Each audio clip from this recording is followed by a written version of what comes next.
गेल्या 2 महिन्यात झालेल्या मुसळधार पावसामुळे वळवण धरण ओसंडून वाहत आहे। धरण पूर्ण भरल्याचा आनंद साजरा करण्यासाठी पांगोळी धनगर वस्ती येथील ग्रामस्थांनी एकत्र येत धरणावर जाऊन विधिवत पूजा केली आणि पाण्याचे जलपूजन केले। या धरणातील स्वच्छ पाण्याचा वापर पांगोळी धनगर वस्ती आणि परिसरातील नागरिक पिण्यासाठी करतात।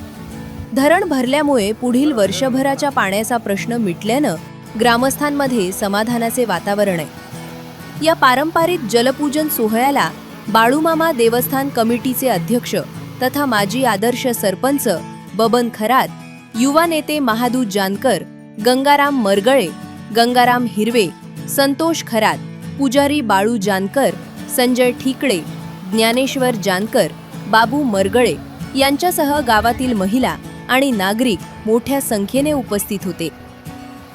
हे काटाचं धरण असल्यामुळं या ठिकाणी आजचा लोणावळा पाणी पितोय आणि लोणावळ्याच्या शेजारीच आमचं गाव या धरणाला लागून असल्यामुळं आम्ही आज या ठिकाणी जलपूजन गावकऱ्यांच्या उपस्थित मोठ्या प्रमाणात जलपूजन केलेलं आहे आणि असंच धरण पुढं भरत राहावा आणि आमच्याकडून जलपूजनाची अपेक्षा राहील आणि जलपूजन करीत राहावं आम्ही.